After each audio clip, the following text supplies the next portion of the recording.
Greatly appreciated. So that said, without further ado, we are going to welcome up Michael Gagnon. Quick intro to Michael. Michael is a nationally recognized healthcare executive and strategist with extensive experience building, scaling, and transforming healthcare organizations. His career spans provider operations, healthcare technology, value-based care models, and system-level innovation, with a consistent focus on improving access, efficiency, and outcomes. Michael is known for bridging clinical realities with operational execution. He has worked closely with physicians, health systems, payers, and technology leaders to design practical solutions to complex healthcare challenges. His leadership approach emphasizes accountability, alignment, and sustainable growth, positioning him as a respected voice on the future of healthcare delivery. This morning, Michael will share insights drawn from real-world experiences on where healthcare is headed and what leadership must look like to meet the moment. Everybody, please welcome Michael Gagnon.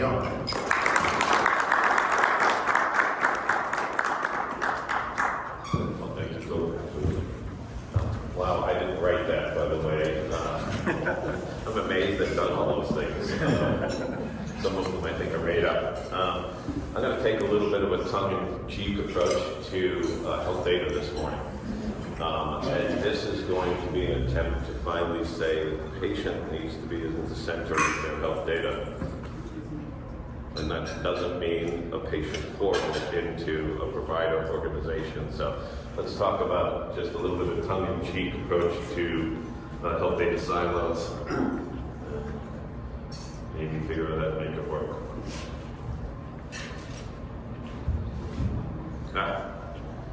So what is the value of health data silos? What's a silo? Anything that takes data and puts it into one place and doesn't find a way to make that data interoperable to put the patient at the center of that care is effectively a silo, and they're all over the place.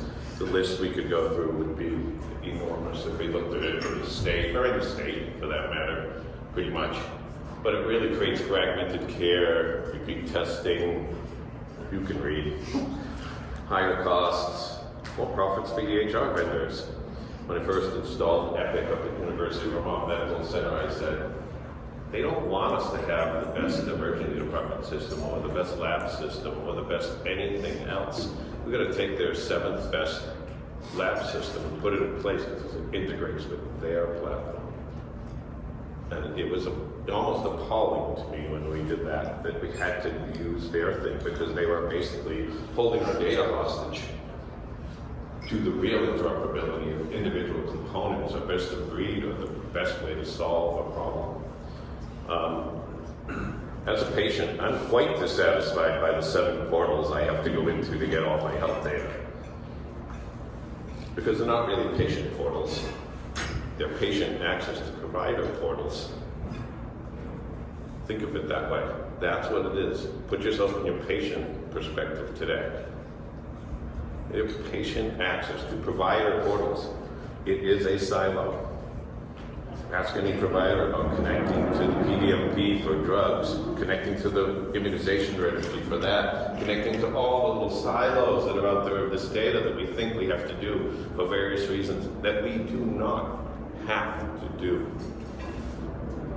I'm going to challenge you all today to rethink our way of thinking about how do we manage and how do we put the patient truly at the center of this care. What does that look like? How do we manage that? How do we regulate that? How do we legislate that? How do we move this forward? This is doable. I've been in this exchange stuff for 20 years. We know how to do it. Do we have the political will, the willingness to spend the money? We'll go through this in a second. But selling more fax machines. I think we're keeping that business in, that line of business alive. Let's limit access to the emergency department of those doctors who see a patient perhaps for the very first time and are what they call an information poor environment. As our colleague Dr. Young says at University Medical Center, someone comes in, what am I doing with this person? I haven't seen them before. How do we get information on them if they haven't been our patient before? Lots of standards that are not adopted. That's the joke in healthcare, right? cool thing about it is that we have so many standards to choose from. Imagine if your e-commerce worked that way, or your banking system worked that way, or by the way, any other successful network in the country of any other industry. They come together and figure out how to make that work through a network.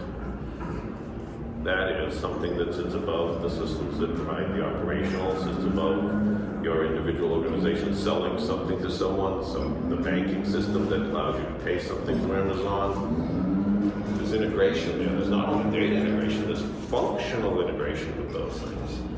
They perform a function for each other when it integrates. We can't even get the data to integrate. Okay, yes, there's some complexity in our data. It is sensitive. More sensitive than banking? I don't know.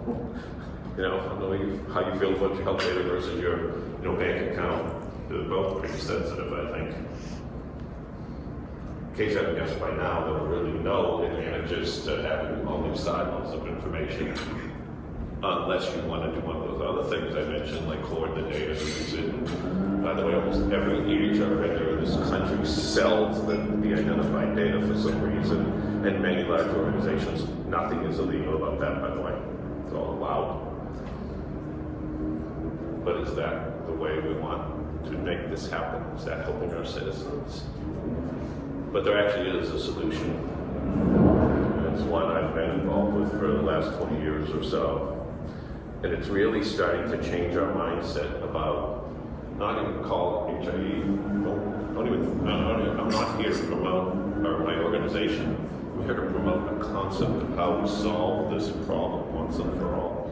And that is treat health data like a utility, like a public asset that it is. Put it into the hands of a trusted organization and let the patient see it. They don't necessarily own it. Ownership's a funny, interesting concept in health data. But at least see all of it, know where it is, know who's accessed it, be able to be the custodian of their own data at least. I mean, yeah, I can do that because I'm pretty tech savvy, but I really around 7 portals. By the way, have you ever tried to take your data from one of those portals and push it to another?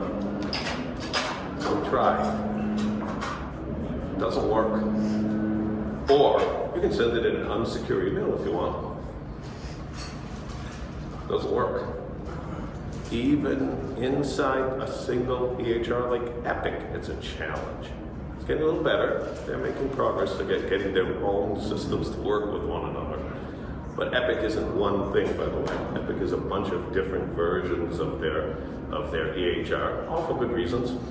I got actually no problem with EHRs. They're actually, if we don't have them, you have no digitized health information. They have to be there. But they are not the network. They are not, and they're not going to ever be, unless we decide as a country that there should be one EHR vendor for everybody and create a unique monopoly. Do you think that's going to happen in the United States? I haven't done that. Nor is it probably a really good solution. It's a good solution, but it's expensive. Ever feel like this person over here on the left with all the different things you got to connect to? Ever try to get your medical images from one site to another?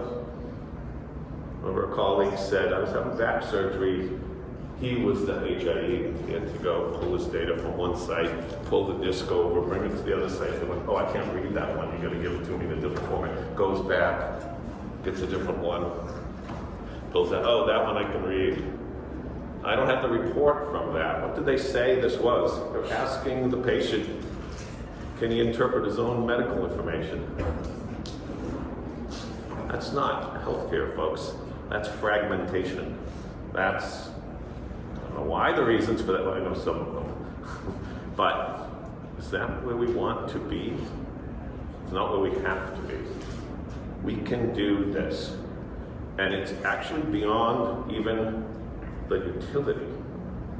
It's something we would call a digital health platform. It's basically your phone with apps on it. And I don't mean actually your phone. I mean it's the parallel concept. The way that apps can gain access to the information in the network so they can solve problems I don't know how to solve oncology problems or OBGYN problems or whatever, but someone out there with medical knowledge and technology, coders, knows how to do that. Why can't we give them access to that data as a utility, like water? This golf course wouldn't exist with their fountains out here without water. The car wash down the street wouldn't exist without water. Why don't we make health data like water and make it available to everyone? But we clean it on the way in. We make sure it's potable. We turn on the faucet. We know what we're getting. Why don't we make health data like water? Okay, yes, it then needs to be, the organization that does that needs to be regulated, kind of like a utility. I'm not saying we've done a perfect job of managing our utilities in this state, but we can start over with this. We start in a different place. We can create a digital health platform. It would be innovative, and we would be out in front of this as opposed to behind where we are in healthcare in this state. But we've been building this HIE thing for about 15 years now on honestly a shoestring budget. And yet it still works. We know how to make it expand. We just don't have the capital. It's kind of like having a high-tech startup without the capital to make it work. We've been running in the black with this thing. We don't make much. We're not far in the black. And anything we have to expend, we have to spend because there's work to be done. There's a solution, there's a mission we have to make this work. The digital health platform would be the real innovative part of this. I'll show you a little bit about what that looks like in a minute, but think of it as being, pull all the data into one place, standardize that, clean it, make it regulated, decide what we can do with it. The third part of the stool is something we call a trusted data sharing organization. Think of it as your public utilities commission, but different. Think of it as the thing that governs the oversight of that. I lived in that world in Vermont where they had it. The HIE was pervasive, it was funded by the state. All the organizations in the state had it, and it had something called the Green Mountain Care Board, which oversaw how to operate that thing. What were the policies? Didn't run it. If you run it, you run into problems. You separate it into a public-private partnership. You create the organization that runs the thing, and then you govern it. Exactly like a utility. Run our utilities, they run themselves, but we have pricing rules, we have rules of policy, we have rules of security, we have rules of, and in this case, you have to have rules of, can this app gain access to this information? That's something as a state we want to allow. By the way, today, if a patient requests from me to send their data to TikTok, guess where the data goes? To TikTok. That's a federal law right now. If the patient authorizes the sending of the data to any app, I'm required to do that. Do I think that's a good idea? Do we try to convince them not? No one's asked me, please don't. Would put us in a very awkward position. And I don't want to do that. I don't want to be the governance of my own organization. I want someone else to help me govern this because the rules and the complexity are too complex. There's too many uses of this information that I can't live. If you talk about the tech, I know how to do it. If you talk about that, that's got to come from all of us. That's got to come from our legislation. That's got to come from our legislature. To make this work, it needs to be legislated, mandated, aggregated, regulated. Aggregated is pull all the, why we want to have 37 water systems in it, or 7 electrical grids. It just doesn't work well.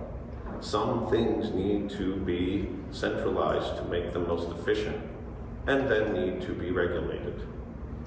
It also has to be mandated. It kind of almost is already under federal law. There's something called information blocking. Because it's not enforced, it doesn't really matter. Hoard your data all you want, create some legal barrier that probably isn't really there. People hide behind HIPAA, but it was portability and accountability. not security that it became. It was possibly about portability of sending information from one insurer to another, so the person's care kind of was semi-continuous. That's what it was about. But we bastardized it into being a reason to not do it. It's horrible. We've ruined that law. A little bit about what those are, but you know, it's got to be in law. And by the way, there are models in other states that are already all the way to this, and not quite all the way to the digital health platform. That would put us out in the front. But there's states that already have what's called health data utilities, and there's many more moving to it. Two I can point to right away. I can point to two that actually are designated as that. That's New York and Maryland. But Nebraska, Missouri, Colorado, they're basically acting as health data utilities today. Connecticut made it mandatory. North Carolina makes sharing data mandatory. We're not out in front of this, but we could be. We could jump ahead to this very quickly, and it would benefit not only all of us as patients, it would benefit literally every one of your organizations. Okay? Regulate it. Please regulate it so we can make this happen. I'm begging for a regulation to make this happen, because that's the way it's going to feel trust. If it's not trusted, it's not going to work. The solution is here. This is the really innovative part of this. If you get all the clinical data into one place and it's really good, really normalized, really corrected. What does normalized mean? There's 7 different ways to talk about the blood sugar test used to manage diabetes. But there's one common code, but it's all used, that has to be, the data has to be kind of synthesized together. Kind of think what Google does with data, right? Of websites. Why do you get the search so fast? They've indexed trillions and trillions of websites so that you can get a search like this. What if we did something similar? It has to be a closed network because it's health data, but all the same concepts apply. It has to have different security and rules of engagement.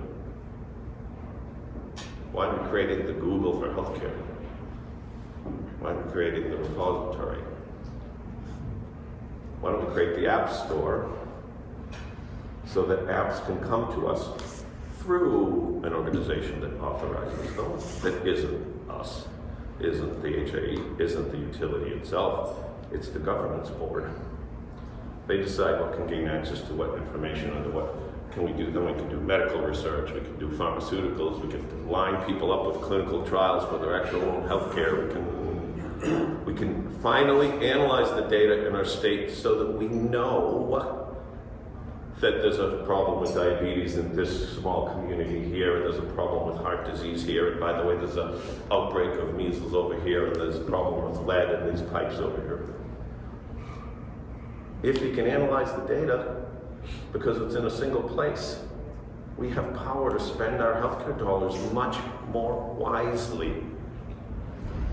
I'm not even going to go into the all-payer claims database, which should be completely linked with this, by the way. And Delaware does that because they've had one for a while, and they realize, I know the people who run the all-payer claims database, a company out of Maine called On Point, great people, love Jim and his team. Why did we not find a way to keep that de-identified, but integrate it with the clinical data? So if you create a patient-centered medical home over here, you can see what it does to your costs. Or if you make a policy about what you're going to pay for or not pay for, you can see what it does to your clinical outcomes. This is solvable at a level much of us can't even think about. But the power is in the management of that information. It is readily solvable. I'm not saying it's going to be fast. I'm not saying there are barriers to this. I'm not naive. I've done this. I've got a million scars through these things. But this is solvable. We can do this. Do we want to? It really is, do we want to? Talk about this already, make the data available to specialized apps. There's folks doing really interesting things with AI in various disease states up there. They started to come to us and go, can I gain access to all the clinical data in this state, most of it? We're going, well, we're voluntary, so it's not all of it. Oops. If it was mandatory, it would be all of it. They would actually be helping oncology patients with their treatments and understanding. They would actually be solving problems. There's hundreds, maybe thousands of potential solutions, use cases we call them. Individual solutions that target down to the individual patient that could really improve their lives. If we think of it that the patient should, their data at least, not looking to change the healthcare system, that's beyond probably anyone in this room's opportunity, but we can solve this. We can make this happen. It will be ground changing. Sorry, I always have to have one of these funky, weird diagrams that is like super complex. But it's actually not super complex. Basically, have everyone at the bottom aggregate their data into this health data repository. It all sits in this thing over here. And these are all the tools we need to make it work. If you're really interested, I can go through any of them. But basically, they just take data, they clean it, they index it, they make it readily available, and then they produce it in such a way that it's as standard as we can be in healthcare, or it has multiple different ways of gaining access to it, which we have learned over time that to be really good at this, each one of these has a different way of sending and managing data, and it's not a simple prospect. It takes some significant effort to figure out how to make that information flow. And then we do the best we can as providers, but the data comes in and sometimes it's just a mess, or it's not exactly correct, or doesn't match up. But we have ways to make that better and better. We're not making it perfect, but we're making continuous quality improvement on that. And we can solve individual solutions. We then use the national networks. And by the way, anyone who thinks the national networks, I need to give you a lesson in how they actually work and what they actually do. They are not the solution, but they are part of the solution. The part of the solution they are is when I need data from Nebraska or Idaho, we use one of these national networks and one of our patients here to go get it. But that's all they are. They're goldfish networks, they call them. Do you have any gates? Oh, do you have any Michael Gagnons out there? 70% of the time they miss the information because they're not smart. They don't index the information. They don't know who Michael Gagnon really is. Go to Vermont, or Maine, or any place in the Northeast, it's in Quebec, and you get a lot of Michael Gagnons. They don't do that, but they're useful. Just as the EHRs play a role, just as the national networks play a role, they don't fix the middle ground. They don't operate. They don't do any transactional anything, pretty much. We got an admission from our colleagues at UMC, and that's a patient we need to do something with. We get the data pushed to us that that's happening in real time. None of that. They don't do any of that. They don't push anything. They don't react to events. They don't do anything other than sit there and wait for you to say, do you have any Michael Gagnons? They're query networks only. Again, very useful because they're ubiquitous, but not because they're functional. This is the nature of building networks. You build networks of networks. The network that's close to this is very highly operational inside any one of these organizations. This is the network that takes functional aspects between them and make them work. This is the network that gives us the ability to pull stuff from the outside to go pull data. They serve different purposes. Here's the innovative part. I've been wanting to work on this for 15 years. Once you've got the data in one place, you can create a marketplace of apps. It's like the App Store, but a little more sophisticated than that. And now your app, now you can have a provider portal that gains access to everything. You can have consumer apps, you can put something on your phone, you can have a patient portal. We're about to roll one out this year. Really patient-centric. you can do population health stuff. You can actually analyze this information and use it for research and understand what's going on. Populations either identified or de-identified depending on what the rules of engagement are. And we don't set the rules. Rules got to come from a governing board that tells us how to operate. Right now, that's my HIE board. And they do a pretty good job of that. And in some states, that's how it runs. The HIE board is effectively the organization deciding how the information will be shared. In some states, when we're on the other end, it's all run by the government. The most successful models are in the middle. They're public-private partnerships. A non-profit runs the HIE, and a different organization governs what it can do. It's the health data utility model that Maryland and others are embracing and making work.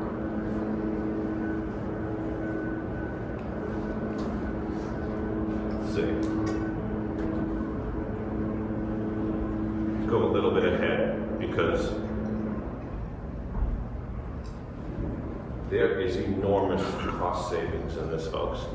And 3 recent studies have proven it. One, actually 2 of them are a little older, one was recent. Colorado did a really great study that we've studied recently. They followed 40, they have an all-payer claims database and a well-effective HIE. They followed 42,000 patients over several years, looked at the ones where they had been accessed to the HIE and saw what it did to their ED and inpatient stays inside the all-payer claims database. Huge savings. New York had already done something similar. And when we extrapolated those things down to our population of 3 million, here's what we came up with. I've got the references if you're really interested in doing the academic research on this.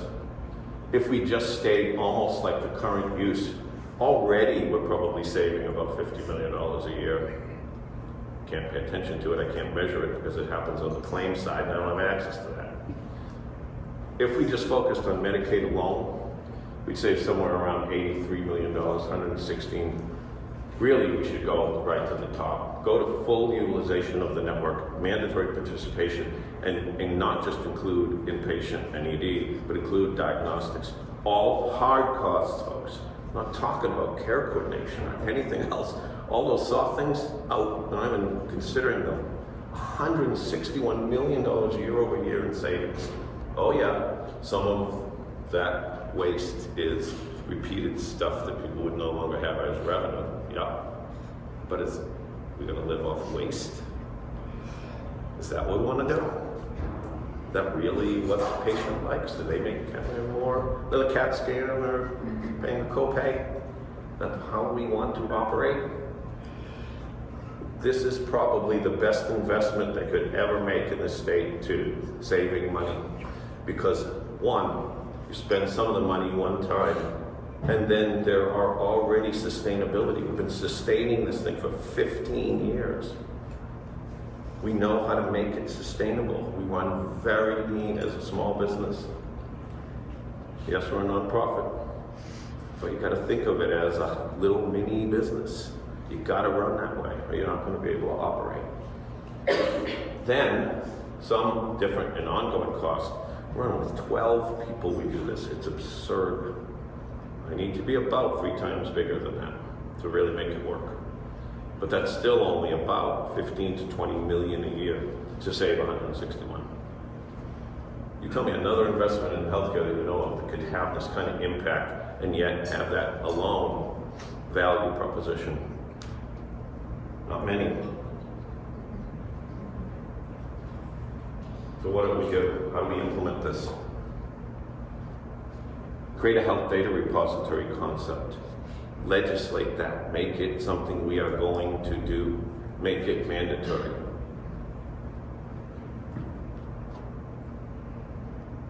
Pair alerts and longitudinal records. Just focus on Medicaid first if you want to. That's the focus. I mean, honestly, there's a lot of places we can start. Do communities of care deployments. What do I mean by that? There's a variety, we have this concept inside our HIE that there are people who work together to try to solve challenges either as an insurer, as a union plan, as a whatever. You're trying to take care of a population of patients, and they have care provision in various different places. Can we connect all of those places together and make sure that at least that, they're not really closed networks, but from their perspective, pseudo-closed networks actually operate and share data with one another and pay attention and watch their costs, make that happen. And then the Rural Health Transformation Grant that's coming up provides a unique opportunity for 100% funding with no state match to actually roll this out to every rural community. About half of the rural hospitals participate, the other half do not. And not anywhere near enough medical practices in those rural communities participate. And it's all because we won't fund that first interface cost from the, or mostly the reason, the first interface cost from the EHR vendor. It's by far the biggest thing that they talk about, because that's the barrier to their participation. Everyone wants to, but if they're gonna spend $5,000 and plus spend their staff time, and it feels wrong to them, right? I'm doing that to give my data to somebody else. Just kind of, you know, they want to. Fastest way to fix this is to fund that. State after state after state have done it. And I can point to numerous states that have done it, and it just knocks down that barrier, and guess what? Participation. When AB7 came out a few years ago, it partly funded a program for $3 million to put EHRs in sites. We were hoping as part of that, because the regulation came out, that they would also fund HA connectivity. When we put that word out, they might, we got 100 organizations come to us and say, we're in frontline EHR interface, we're in 100 organizations without much effort. There is pent-up demand. It will make this better. Those are my references if you're interested. Fire away. What questions do you have? Yeah. So, kind of apologize that this is sort of a statement with a question at the end, because I really want to highlight something that you said that has been very front and center for me recently, and that's the idea that about when we think about medical information sharing, what we tend to forget is that all of your data, your personal data, and all of your patients' data is being shared with EHR systems that they are using to train their AI models, to create AI products, to sell back to you. And this happens all the time, and you have no option as a patient to opt out. This is happening. We create no barriers, no bureaucracy, no steps in order for-profit companies to be able to use patient data to drive their AI models. Yet, if you want to share your information with other medical providers for the purpose of providing care, and you pointed out that the EHRs get to charge you to do it, and we would force the patient to fill out paperwork to allow that medical information to be shared between the providers who are providing them. And that's a statement that is fundamentally broken, and I think something that we're just not talking enough about as an industry. So that was my statement. There's a question at the end. I guess ultimately, you know, and this ties into probably what you said, but what can people in this room do with that? Join us in the not healthy, well, first you can do it, this is Healthy Nevada, we'd be happy to do that. But that's not what we're talking about. We're talking about join us in the movement to make this a truly patient-centered asset. That we, by the way, we all also then benefit as organizations. If all the data is in one place, you then have a real full medical record on that patient too. You know, like, there's almost no one who loses in this proposition except for those that are kind of repeating tests and we don't want to do, you know, okay, yep. Some people will resist for that reason, you know what I mean? And so that is a real thing, but is that where we want to be? Sign on with us to make new legislation to make it work.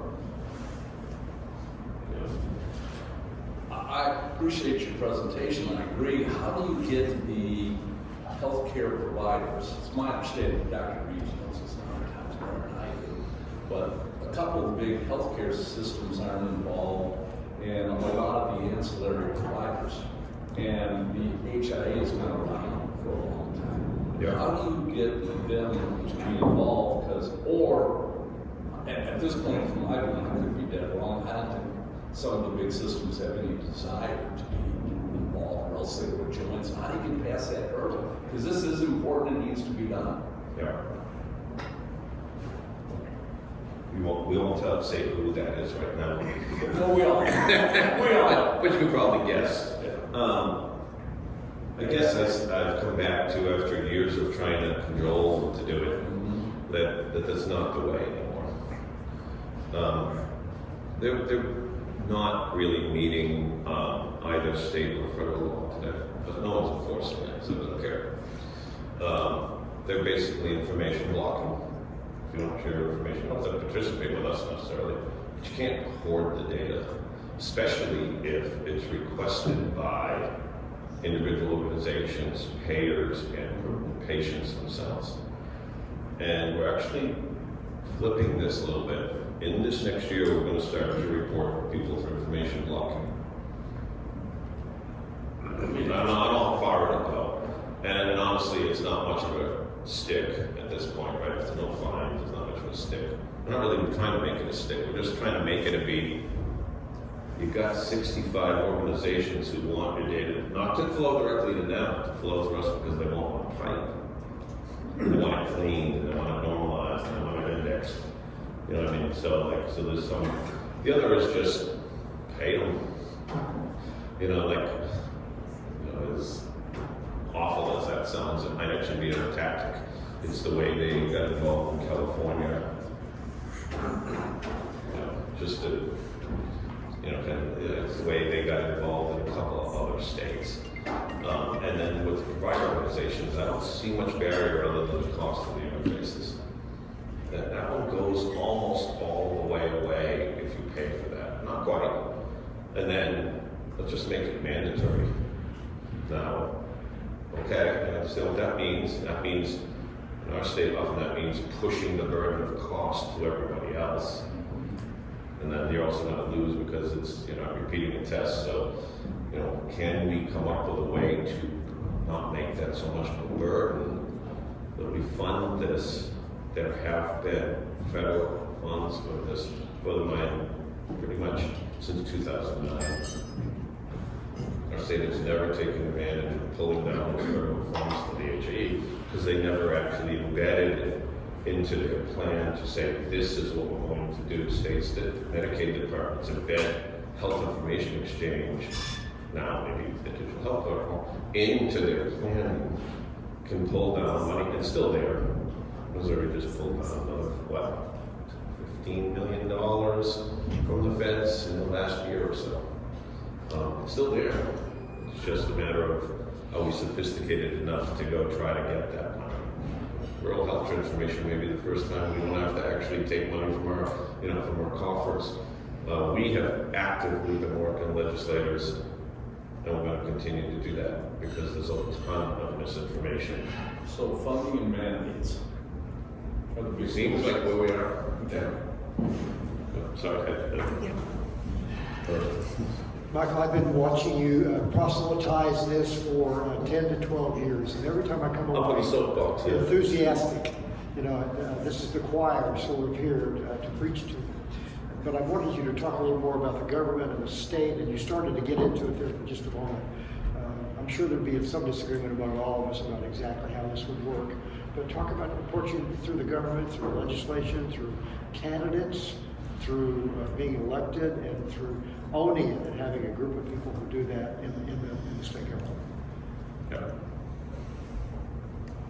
So, how do we approach the legislative side of this? How do we approach sustainability? How do we approach all of that? Mostly. 5 minutes. 5 minutes, hopefully less.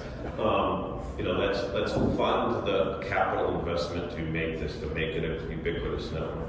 If we're building up broadband, someone's going to fund that so it goes everywhere. Then people have internet.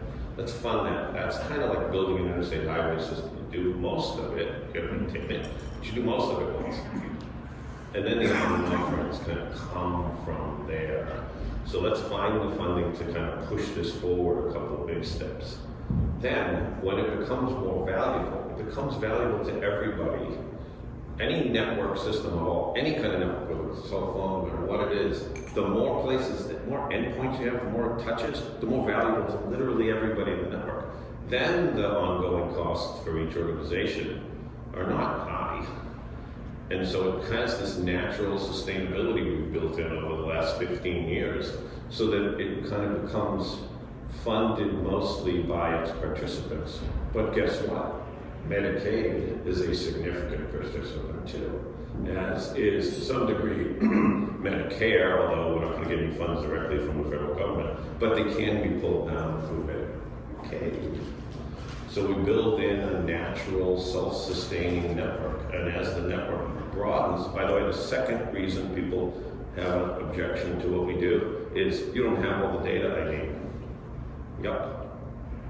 Because it's not mandated, because your colleagues that you share with in your community of care don't contribute. Because they have that barrier, like, get to the root of this and it's all fixable. So get our legislature to find a way to say, let's give them $10 million off the Rural Health Transformation Grant, go do that, but also let's build this into our Medicaid technology plan so this becomes something we just do and support. Make it mandatory participation. Feels wrong at first, will not feel wrong soon after that. As soon as you start to gain access to this full medical record, you're gonna go, oh, that's why it was mandatory. That's why I had to share the data, because now I got all of it. Even those organizations that have been reluctant to participate have emergency rooms and standalone emergency rooms and have doctors who can't see the medical records from a whole lot of other places who need them.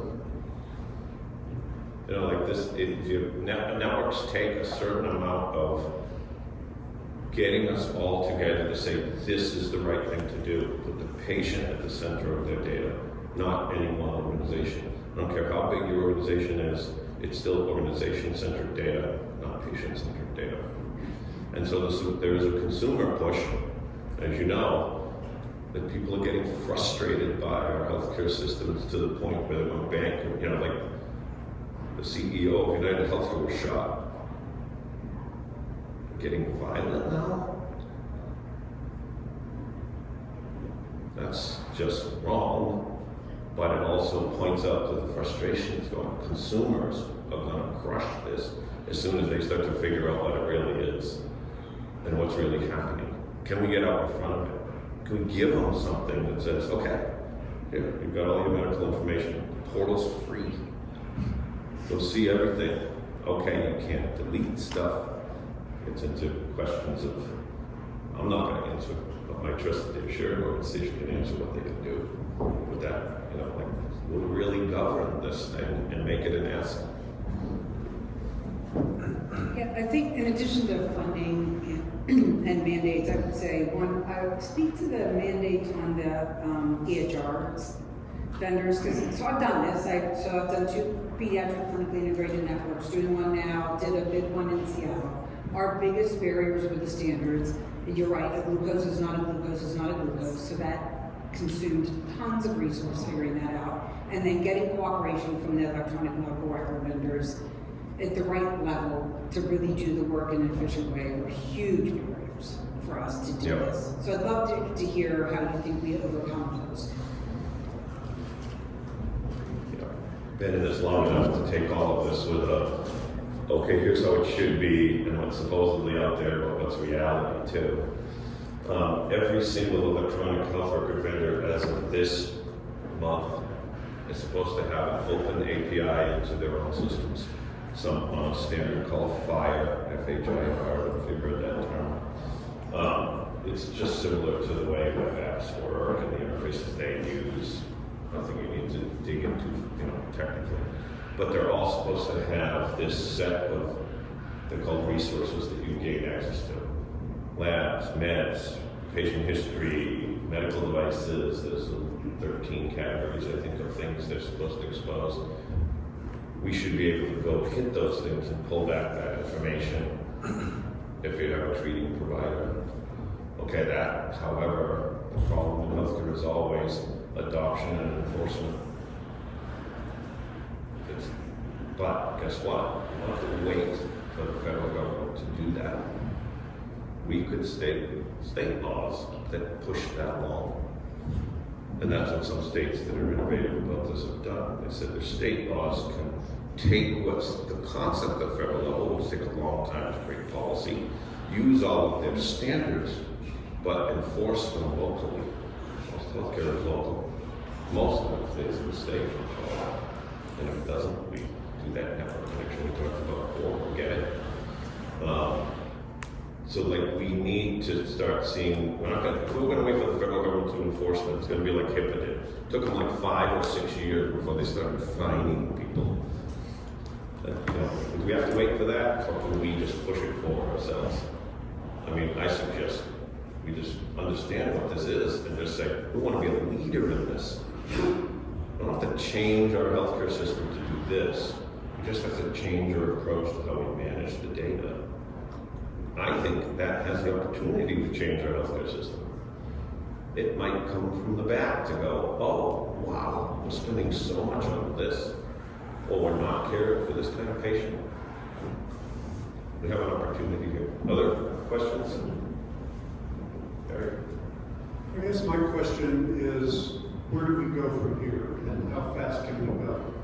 And I think that all behavior change that occurs at the policy level takes a dedicated group of committed players and advocates and scripts that they use to engage with policy decision makers.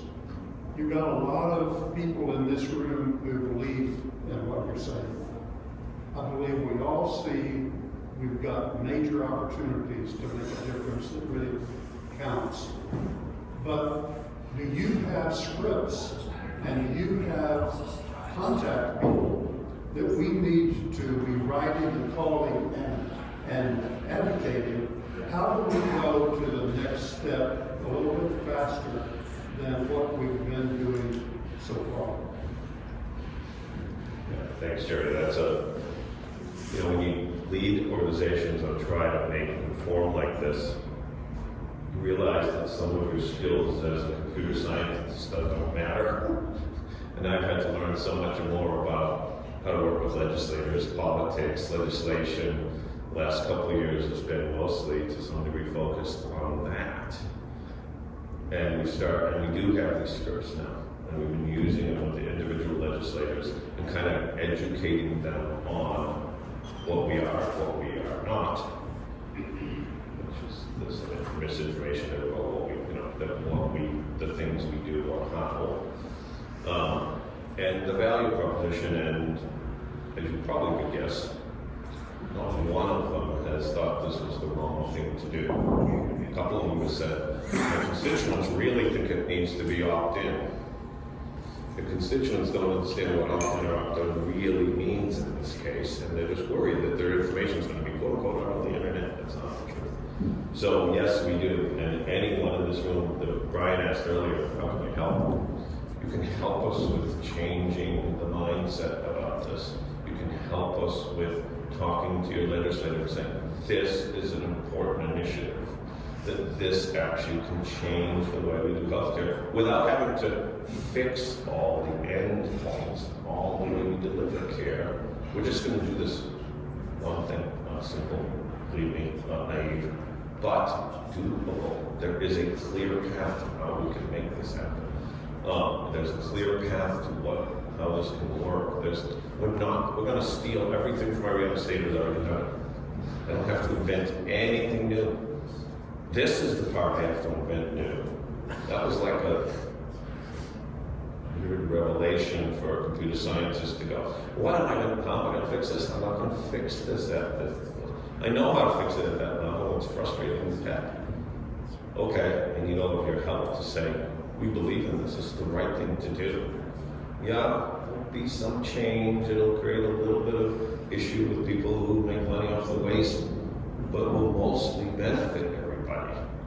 Like literally all of you run organizations, participate, payers, whatever it is, it's going to benefit all of us. And it's going to make data transparent. I get it. But do we really think hiding data has been effective? My point about the silos, is that what we want to be? Brian said, we're already selling your data, folks. By the way, there is not one EHR vendor and one national network that follows our state laws about consent. We think we have opt-in, we don't have opt-in. We have opt-in, and we're forced to opt-in. Everyone else does not comply with that law. Some are trying, but they don't comply with opt-in to release their information. When one of those networks from, say I go to Indianapolis, asks for Michael Gagnon, we just give it to them. We just give it to them. We don't check to see if he's consented to allow his data to be released. But we do, because we're required to, because we're the only certified HA in the state. That's the rules of engagement. They're not playing already. We're not enforcing our own laws and playing by the rules. So anyone who thinks that we're opt-in doesn't really understand how it works. It isn't. Following up on what Jerry said, which was a very good point, my assessment is that the Assembly and the Senate would be very much in favor of this. Where's the governor's office stand? Because right now, he still has a veto power. He may or may not in the future. And if he doesn't win, it's a different story. But I don't, unless you get the governor's office aligned with this, you're just whistling to Dixie. Yep. Wise and totally true. It only works in other states when some high-powered person becomes the champion of it. Governor of Montana decided this is something they wanted to do, but it wasn't him. I think it was his chief of staff or his lieutenant governor who pushed it. He took credit for it. Totally cool again. He took credit for anything he needed to get re-elected, right? Got a state of 1 million people, $20 million once, and then $20 million again to put this together. Don't need that much. We're already here working. That they didn't have anything, so they're starting from scratch. You get it, kind of. It'll be wasteful. But 1 million people, you're totally right.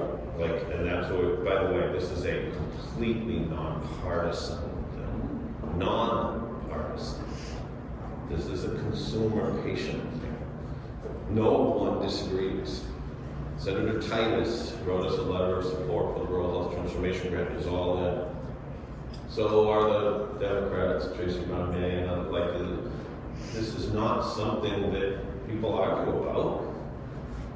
They just go, why are we not doing this already? So, but you're right. You got to kind of get to the governor's office now. If you can also get, the Republicans to make sure that if he hears about this, that's supported, working it. Like I said, I thought I'd be working legislature and all that, but man, that's been a huge amount of my effort over the last year and a half or so. And there's a lot more to be done. We'd be happy to share with you our briefs on this stuff. Senator Lang's looking to move a bill forward called the Health Records Repository, putting the consumer and patient out front as the reason for doing it. But it's pretty much what and as we proposed this to them, they went, oh, wow, this can be so much more than just a statewide patient portal per se. It can actually be kind of a game-changing reuse of health data. So you're totally right about that, and we have not done a great job yet of that. Everyone knows how well maybe that we want to think should help us with. Any other last questions? I think we're well past.